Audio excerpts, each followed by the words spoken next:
എല്ലാ പ്രേക്ഷകർക്കും double horse easy കുക്കിലേക്ക് സ്വാഗതം. ഈസി കുക്കിൽ ഇന്ന് ചെയ്യാൻ പോകുന്നത് ഒരു മീൻ കറിയാണ്, കണമ്പ് പാൽക്കറി. വളരെ നാടനായ തനി നാടൻ ഡിഷാണ് ഇന്ന് ചെയ്യാൻ പോകുന്നത്. അപ്പോൾ എന്തൊക്കെയാണ് അതിൻ്റെ ചേരുവകൾ, എങ്ങനെയാണ് അത് റെഡിയാക്കുന്നത് നമുക്ക് നോക്കാം.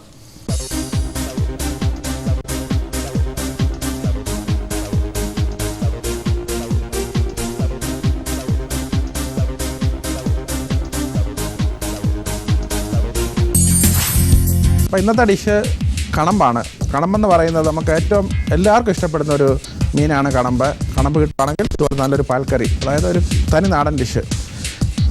അടുത്തത് മുളക് പൊടി, പച്ചമുളക്, തക്കാളി, ഇഞ്ചി, മഞ്ഞൾപ്പൊടി, ഉപ്പ്, കുരുമുളക് പൊടി, മല്ലിപ്പൊടി, വെളുത്തുള്ളി അരിഞ്ഞത്, ചുവന്നുള്ളി മുഴുവന്, സവാള സ്ക്വയറായിട്ട് കട്ട് ചെയ്തത്, തേങ്ങാപ്പാൽ, കറിവേപ്പില, വെളിച്ചെണ്ണ. ഇവയാണ് ഇതിന് വേണ്ട ചേരുവകൾ. ആദ്യമേ നമുക്ക് സ്റ്റൗ കത്തിച്ചിട്ട് അല്പം വെളിച്ചെണ്ണ ഒഴിക്കാം. അതിലേക്ക് വെളുത്തുള്ളി, ഇഞ്ചി, പച്ചമുളക്. ഇന്നത്തെ വളരെ നമുക്ക് സുപരിചിതമായിട്ടുള്ള നാടൻ ഒരു കറിയാണ്. ഇതിനകത്ത് തേങ്ങാപ്പാലാണ് പ്രധാനമായിട്ട് ചേർക്കുന്നത്. അതുകൊണ്ട് തന്നെയാണ് നമ്മൾ കണമ്പ് പാൽക്കറി എന്ന് പറയുന്നത്. അപ്പോൾ അതിന് നല്ല തേങ്ങാപ്പാൽ ആണ് പ്രധാനമായിട്ട് വേണ്ടത്. വെളുത്തുള്ളി, ഇഞ്ചിയും പച്ചമുളകും എണ്ണയ്ക്കകത്ത് നല്ല ചൂടായിക്കൊണ്ടിരിക്കുകയാണ്. അതിലേക്ക് ചുവന്നുള്ളി. ഇപ്പോൾ ചുവന്നുള്ളി മുഴുവനെ കിടക്കുമ്പോഴത്തേക്കുള്ള ഗുണം എന്താണെന്ന് വെച്ച് കഴിഞ്ഞാൽ എണ്ണയ്ക്കകത്തൊക്കെ സോട്ടായി കഴിയുമ്പോഴത്തേക്ക് ചുവന്നുള്ളി കടിക്കുമ്പോഴത്തേക്ക് അതിന് പ്രത്യേക രുചിയാണ്. അപ്പം ചുവന്നുള്ളി അരിയേണ്ട ആവശ്യമൊന്നുമില്ല. ചുവന്നുള്ളി മുഴുവനെ കിടക്കുമ്പം നമ്മുടെ മീനിൻ്റെ കൂടെ തന്നെ ഒരു ഭംഗിയുണ്ട് അതിന്. ഈ കറിവേപ്പിലയാണ്. അപ്പം നമ്മുടെ ഇഞ്ചിയും വെളുത്തുള്ളി എല്ലാം റെഡിയായി കഴിഞ്ഞു. അതിലേക്ക് സവാള,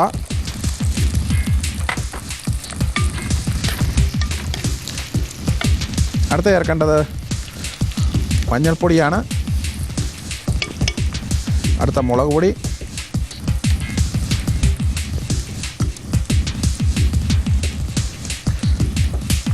ഉപ്പ്,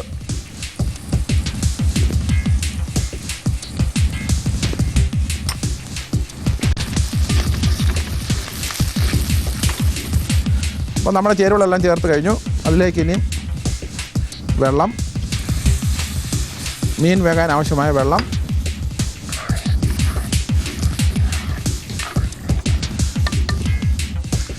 അതിലേക്ക് നമ്മൾ കഴുകി വെട്ടി വൃത്തിയാക്കി വെച്ചിരിക്കുന്ന കണമ്പ്,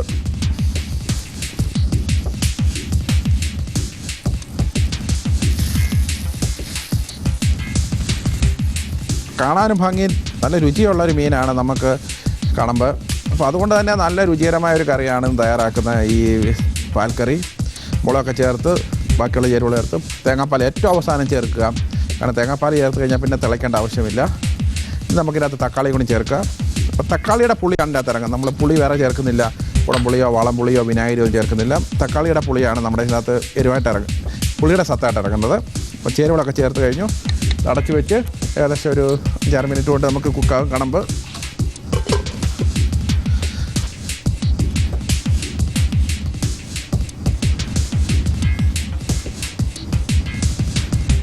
ഇപ്പം മീൻകറി റെഡി ആയിക്കൊണ്ടിരിക്കുകയാണ്. നല്ല തിളച്ച് ആവിയൊക്കെ വരുന്നതുകൊണ്ട് നല്ല തനി നാടൻ ഒരു മണമാണ്. നമ്മുടെ ഇന്നത്തെ കറി റെഡിയായി കഴിഞ്ഞിരിക്കുകയാണ്. തിളച്ച് ചാറൊക്കെ ഒന്ന് കുറുകി. ഈ ലാസ്റ്റ് നമുക്ക് കുരുമുളക്,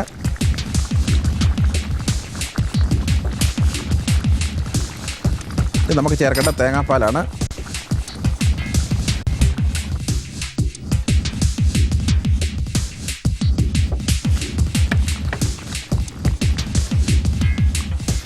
നമ്മുടെ കണമ്പ് പാൽക്കറി റെഡിയായി കഴിഞ്ഞു. പാലൊക്കെ ചേർത്ത് സ്റ്റൗ ഓഫ് ചെയ്യാം. ലാസ്റ്റ് അല്പം കറിവേപ്പില,